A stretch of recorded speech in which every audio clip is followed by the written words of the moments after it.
The franchise tag for the NFL deadline has come and gone. Nobody was tagged by the Arizona Cardinals.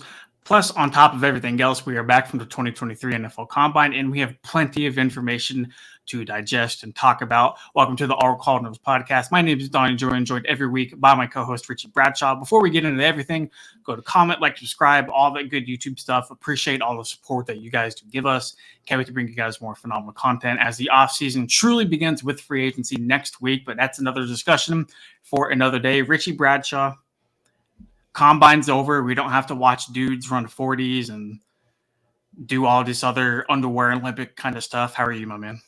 I'm good. I'm just living large and in charge. Obviously, we're a week away from free agency, which is going to be so much fun. Not even because there's like big name free agents on the market, but because there's so many like rumors swirling around about what's going to happen to certain players and whatnot. So it's going to be really fun to watch. And the Cardinals, obviously, with the $1.5 billion free agents that they have, to see where they end up or if they re-sign and whatnot. It's going to be busy and it's going to be fun. Yep, 30 free agents, and I believe the period to where the free agency kind of tampering legally at least starts is next Monday. So we'll really get into it. Dude, next week is going to be a blast, man, between free agency starting for the NFL. March Madness will be getting in full underway. I'm sure me and you will enjoy some college basketball games over the weekend at our buddy Austin's house. I think spring football is coming up for Arizona State as well. So a very, very exciting time to cover sports here in the Valley. I would agree. This is the best time of the year when it comes to free agency and March Madness and all that good stuff. And NBA season's heating up. So the Suns got Kevin Durant. Baseball season's right around the corner for spring training. This is a good time of the year for sports as a whole. Well, like we talked about, free agency coming up 40 years on the Cardinals, 30 of them set to hit the free agent market. 2 of them, the top guys you could probably argue, are cornerback Byron Murphy and defensive end Zach Allen. Neither were franchise tagged today. At the deadline, we saw guys like Lamar Jackson, Saquon Barkley, Deron Payne, just to name a few, Tony Pollard, Evan Ingram, Josh Jacobs. I think that completes the list right there. And I think Saquon, if I didn't mention him already. But nonetheless, a handful of teams used to tag, a bunch more teams didn't. The Cardinals being one of those teams who did not choose to exercise the franchise tag. A little bit of pessimism within the Cardinals fan base right now, because I think many people assume that because these guys did not get tagged, they are just automatically leaving the Cardinals. That is absolutely not the case. They can for sure re-sign here. We have the franchise tag and the transition tag numbers up there on the screen. Richie, I want to start with Byron Murphy, the guy on the left here. If they would have used a franchise tag on him, $18.1 million. If they would have used the transition, $15.79 million. Both of these guys are 25 years old. Byron Murphy, whenever he was on the field last year, played very, very well. He helped limit some of the best receivers in the game, guys like Cooper Kupp, guys like Devontae Adams. Just to name a few, at least in the early portion of the season before that back injury kept them out during, down the stretch of the 2022 regular season. But nonetheless, a young guy looking to get paid, not worth it, right? Like, Byron is good. Byron is not 18 or 15.79 million good. No, not at all. Byron Murphy is a very good complementary corner. Obviously, he was playing out of his mind this year against some of the top receivers in the league, like you said, when he was on the field. But therein lies the problem. He wasn't on the field a lot this year. He missed a lot of time. And that's going to impact his wallet. Like, don't get me wrong, if he had played all 17 games at the level he was, then yeah, he absolutely would have been worth that franchise tag. But we have seen more tape on Byron Murphy, showing him as a good corner, not an elite corner. He's not Jalen Ramsey. He's not Jair Alexander. He's not Marlon Humphrey. He's not Sauce Gardner. There's a lot to be desired with Byron Murphy. And this isn't to slander him, because he was playing very well, but at this point in his career, he is not worth $18.14 million, nor is he worth $15.791 million. You need to be able to put it together for the entirety of the season. He didn't do that. The Cardinals not franchise tagging him shouldn't be a surprise. I'm not looking to allocate that much money into Byron Murphy just yet. If he does ball out again next year, then you have a conversation. But, I mean, it might not be the Cardinals that are having that conversation. No, absolutely. I think you look at everything too, where Byron was an extremely versatile guy. He's able to play in the slot. He's able to play in the boundary. I think for the most part, he's pretty good in both man and zone coverage. So he's a very, scheme versatile player, whatever it comes to potentially landing somewhere in free agency. And so I do hope that he's able to get himself a paycheck and, take care of him and his family. But on the other side of the coin, I mean, when you're looking at the Cardinals cornerback depth, it was already pretty top heavy with Byron healthy. You obviously pointed out to Marco Wilson on the other side of him. And from there, it was kind of stragglers, right? Trayvon Mullen never really panned out to be anything. Christian Matthew got some run a little bit later in the season, but I mean, he's a very, very late draft pick as a rookie. I mean, not really expecting him to go in there and make any plays. Antonio Hamilton was hit or miss this year. He had some really good plays. He had some sometimes not great plays. All in all, though, I feel like an overhaul in the secondary was coming regardless of whether Murphy was to be there. That was going to be another point of topic of conversation to bring up to you too, is that even if they did re-sign Byron or even if they did franchise tag Byron, I don't think that would stop the Cardinals from seriously entertaining another strong cornerback in the secondary. I feel like corners nowadays are almost like pass rushers. You can never have enough of them. You truly, Donnie, have seen the evolution of the cornerback position go from a luxury to I seriously, I don't know how popular this is. I consider it one of the most important positions in football when we're Mhm. talking about those number one draft picks. You typically talk about quarterback, left tackle, edge rusher. The conversation, it hasn't reached that point yet, but I don't think we're far off from a guy like Sauce Gardner being valuable enough to be the number one pick. I think if you redo the draft from last year, he might be the number one pick. Having corners is so important in a pass heavy league that caters to offenses.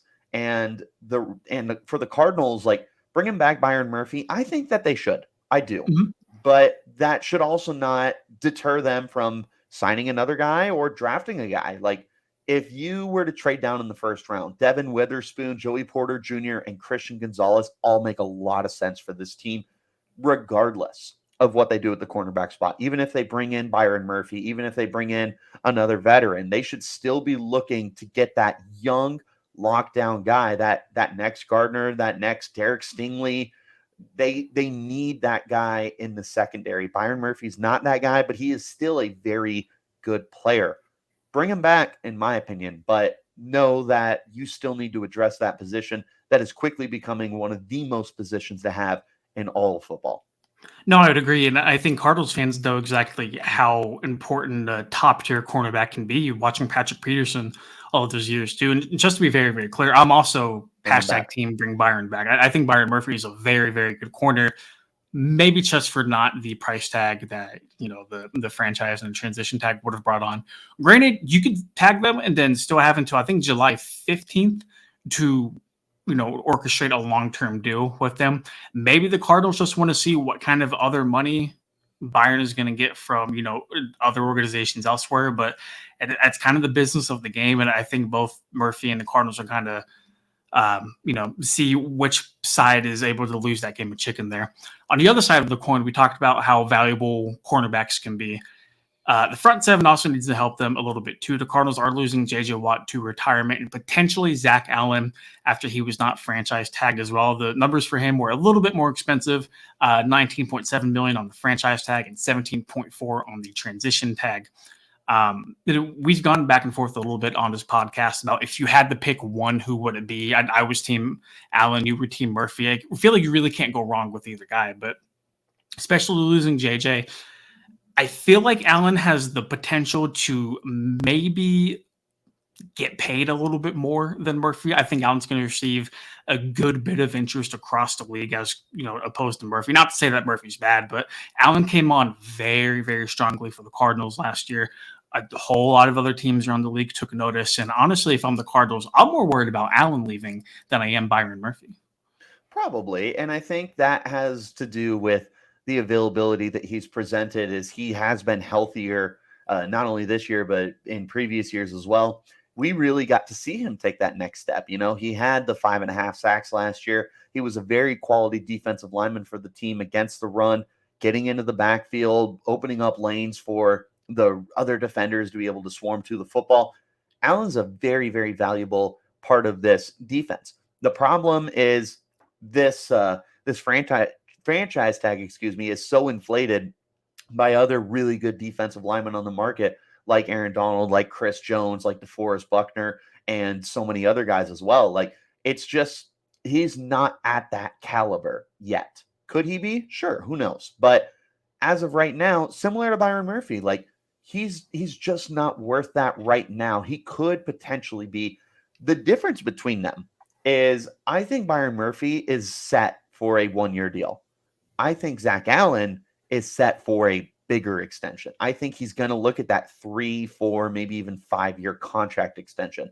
And I do think that he's going to get some decent money, but I'll tell you right now, Donnie, he's not going to have nearly $20 million in his pocket. I feel like this is a guy who probably closer to 15 and like the very high upside of his contract negotiations. Maybe he gets the classic 3 years for $30 million that seems to be the go-to for the NFL, but he is worth an extension, and he is definitely someone the Cardinals should bring back. I think both of them should be back for the Cardinals. Yes. I understand that this is also probably not going to happen, let alone one of them. Like, you could probably lose both of them, but again, talking about the franchise tag, that's a lot of money for Zach Allen, who is a good player, but not a great player. That's the problem you've run into.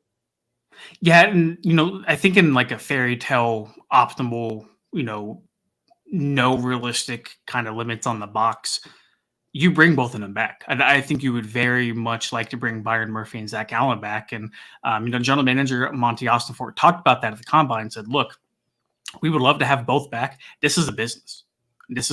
So, unfortunately, the league and how it's set up right now, oftentimes it won't allow you to bring back 2 caliber players. And I really like the point you brought up too.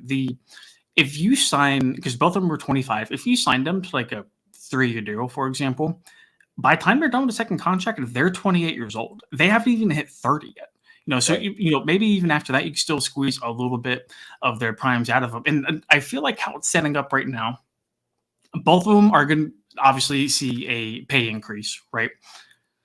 I feel like both of these guys have the potential to land somewhere where the contract's not crazy. Like you said, maybe 3 for 30 for Zach Allen.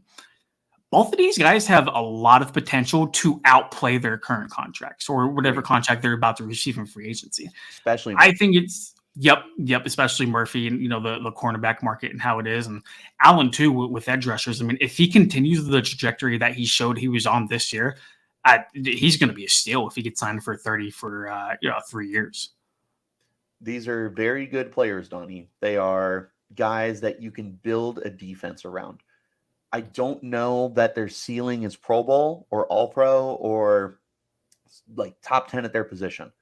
But I do think, like you said, these are guys who could outplay their contracts. Like, let's say Zach Allen kind of takes that lower end of the deal with like the 3 for 30 and then goes on and has like a 7-8 sack season.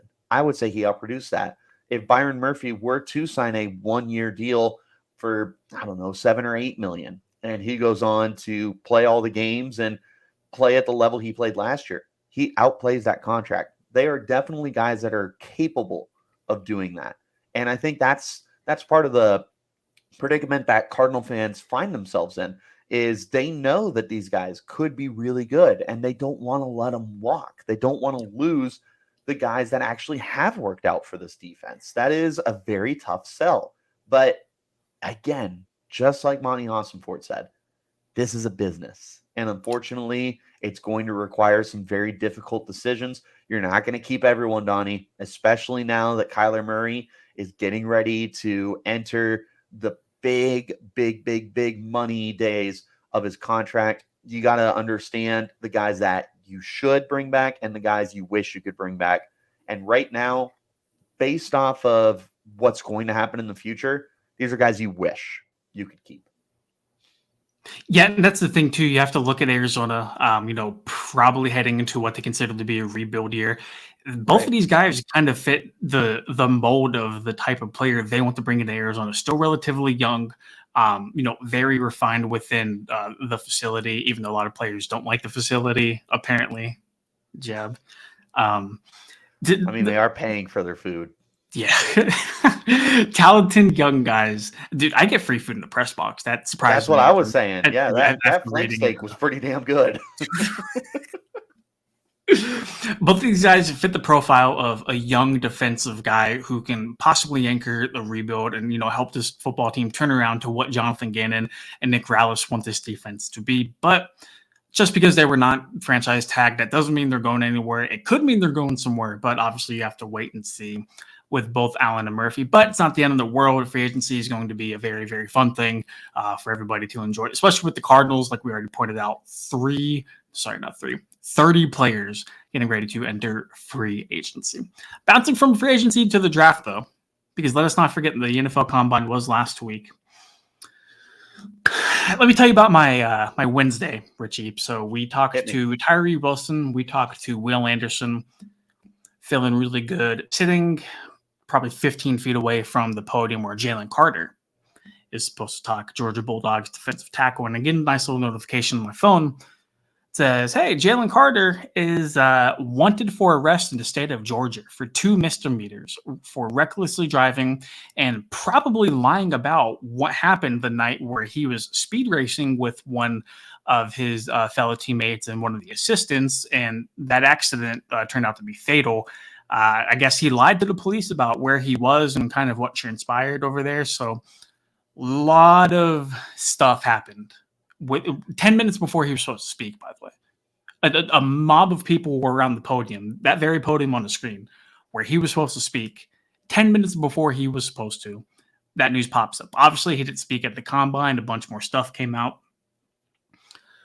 The week before, I believe it was Todd McShay, who had said something along the lines of teams were concerned about Jalen Carter's character. This dude gets slandered. He gets just absolutely brutally beaten on the interwebs. As it turns out, teams may have known about what was coming with Jalen Carter. I know almost for a fact, somebody I talked to in Indianapolis, one team picking in the top 7 completely dropped them off their board. Completely dropped Jalen Carter off of the board. And now there's a lot of, do you take him? Do you not take him? The Athletic did a phenomenal article after the Combine, which you can see on the screen right here. They had anonymous NFL GMs and executives mock the first 10 picks of the NFL draft. And this is what was said about Arizona at number 3. Quote, if Will Anderson is there, Arizona takes him, and it's a slam dunk. If Anderson is not there, Arizona would want to move out. Then says a little bit later, one exec from another team picking in the top 10 called it impossible for first-year Cardinals general manager Monti Ossenfort to make Carter the centerpiece of the inaugural class. First, just give me your thoughts on Jalen Carter as a prospect and how you viewed him after everything came out last week.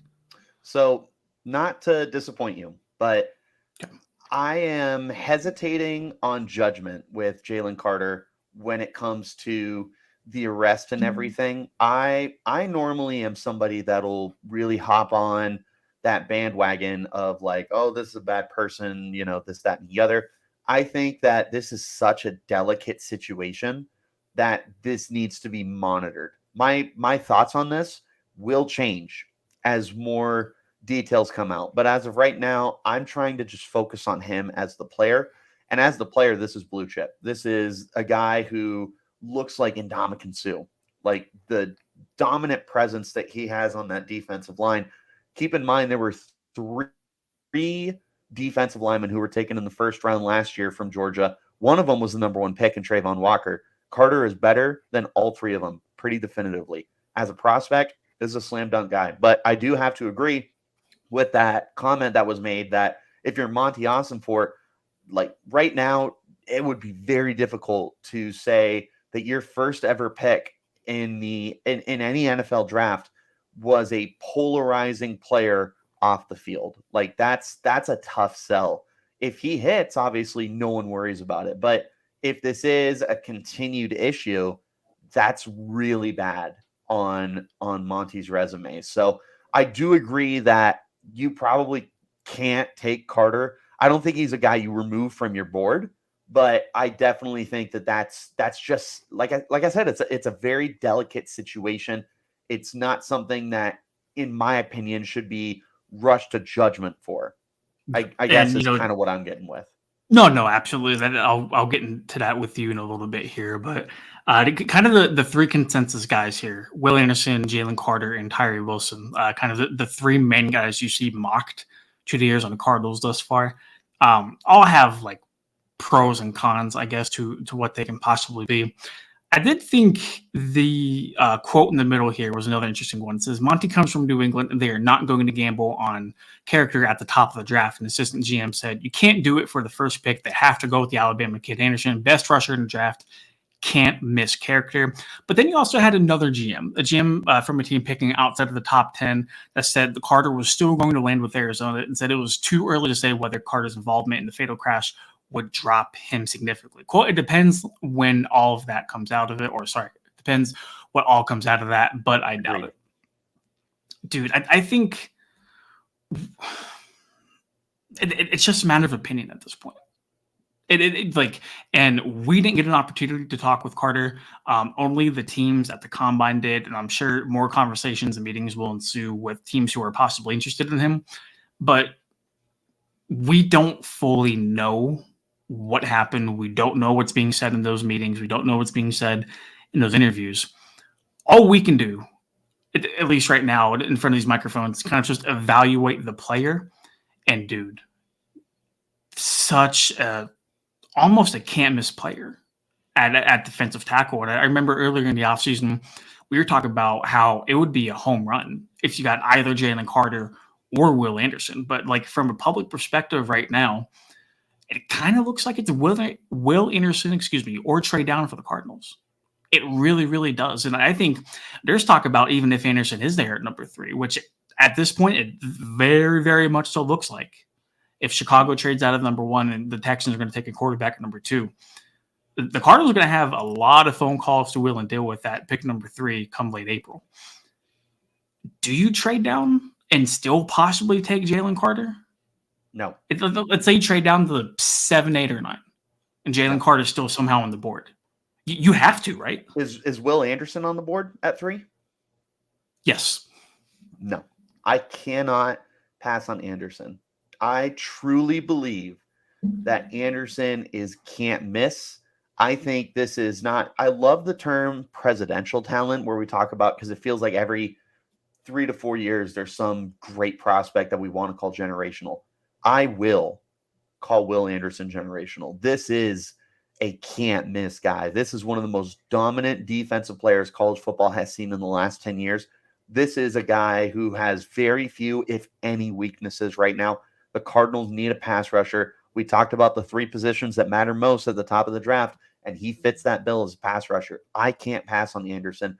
Devil's advocate, if you do trade down, of course you still got to look at Jalen Carter. Of course you do.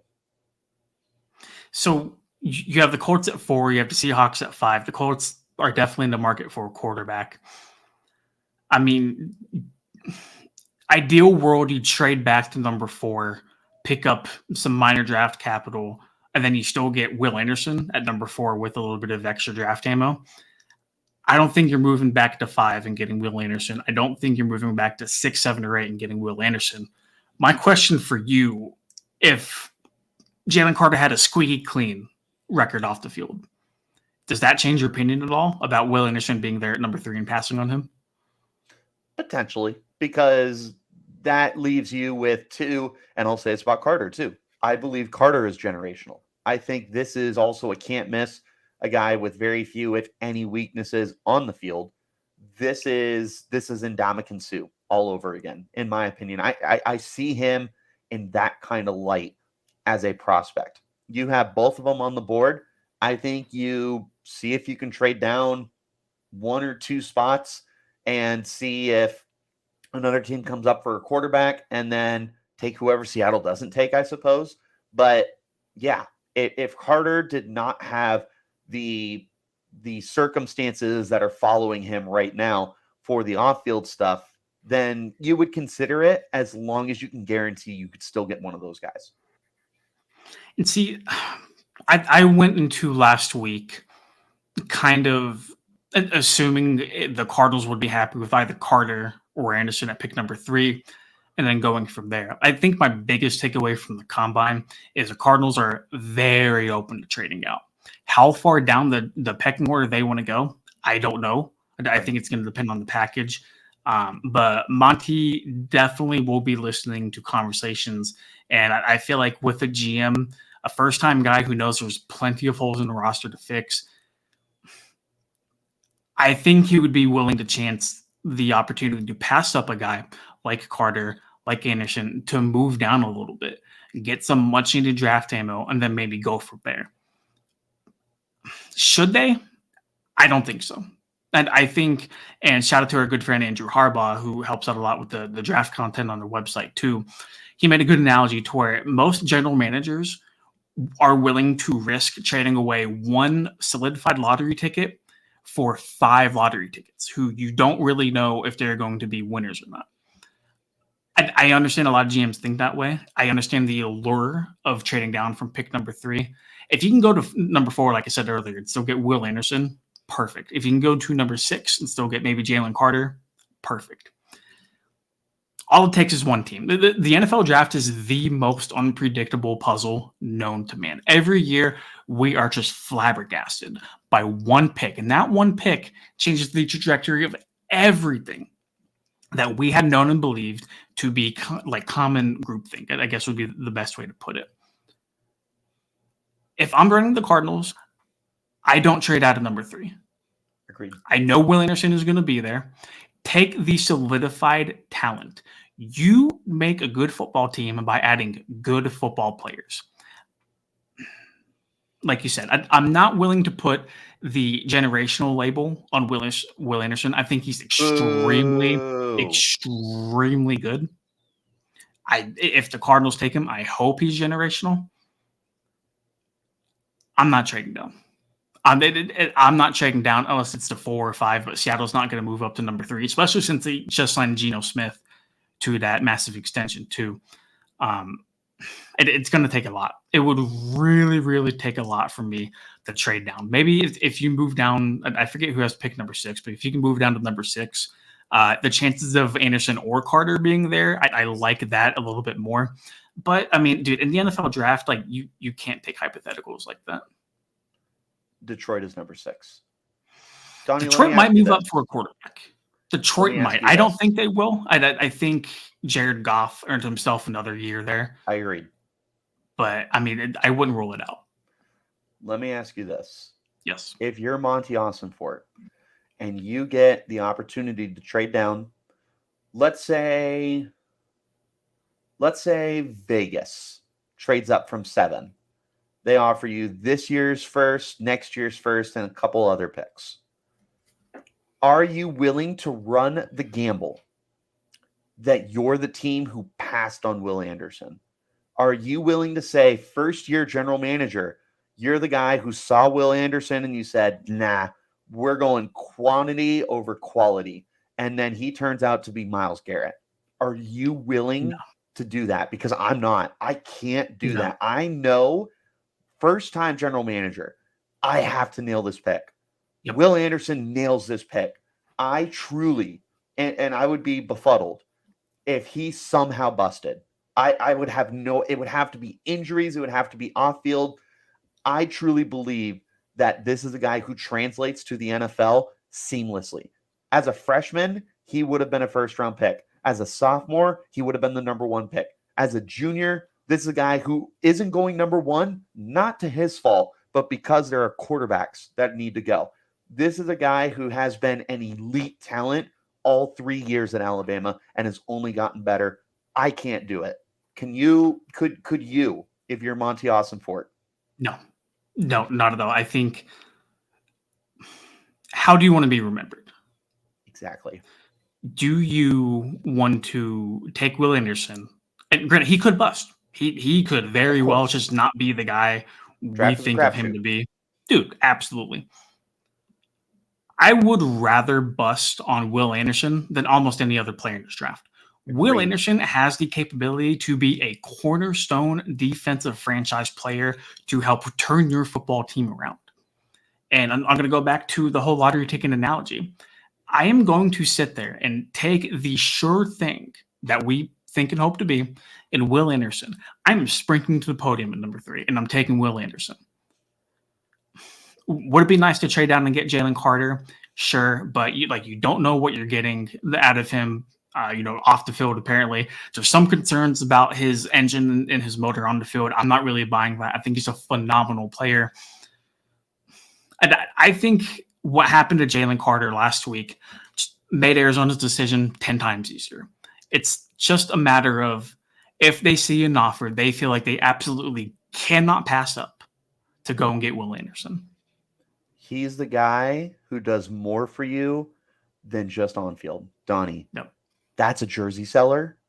That is a good PR pick. Like, me and you would be flocking to talk about this guy 24/7. We would probably dedicate an entire podcast to talking about Will Anderson. That's a talking point. That's a jersey seller. That puts people in the seats when they go, I got to see Will Anderson because he played at Alabama. It's not like this is a small school kid. Everyone knows who Will Anderson is, Donnie. Yep. This is the best player in the draft on and off the field. This is a guy who can instantly change your team for the better. I truly think this could be a Myles Garrett, a Nick Bosa kind of pass rusher for your team. You get that, it does so much for your team, not just production on the field. It literally gets people invested when you have a player like that step into your building. That is like you said, that is a cornerstone. That is a franchise kind of player. That to me alone makes me believe there's no way I can pass on Will Anderson, knowing that he does everything for me. Just imagine, like, you're getting ready for week 1 and it's a home opener and they're announcing all the defense and they just go, number 31 from Alabama, Will Anderson, and just like everyone going crazy. Mm-hmm. That's the kind of guy he is. And that he's not a quarterback and he's doing that for your team. Yep. That's the kind of player Will Anderson is. You can't pass on that. No, dude, not even that aspect, but you talk about changing the culture in Arizona. Jonathan Gannon, first-year head coach, defensive guy. Nick Krallis, 29 years old, youngest defensive coordinator in the NFL right now. Dude, think of what he can do for you. Not just the jerseys, not just putting fans in the seats. Although I think if you're going to charge more money for season tickets next year, which the Cardinals are indeed doing, you better give them something to hold them over until Kyler Murray returns. And I think Will Anderson would be the perfect puzzle piece for that. Yep. I would rather bust on Will Anderson than move down and pass up on him and have him be great. It's exactly. Just it is what it is. Exactly. You don't want to be the guy who passed on Will Anderson. It's similar, in my opinion, funny enough, the Cardinals. People talk about, like, I know there's some crazy Cardinal fans out there, sorry, Dad, who would redo the 2019 draft and take Nick Bosa over Kyler Murray. But here's the thing. You don't want to be the guy who passed on this kind of player. You don't want to be the guy who passed on Kyler Murray. This is the same. You don't want to be the guy who passed on Will Anderson. I am so sold on him. And I'm not alone, Donnie. This is common groupthink with NFL teams, with draft analysts. Dude, we just saw an anonymous general manager and a league executive say Will Anderson is a can't-miss prospect. You run to the podium whenever he's there at number 3. He is truly, like, I don't know what his flaws are. Like, he went from 17 sacks to 10 sacks this year. Oh, no, double-digit sacks. The only knocks I've seen on him was the lack of production his junior year, and he is considered to be a little bit undersized by typical edge standards in the NFL. Yep. This is a guy, Donnie. This is a guy that changes the trajectory of your team.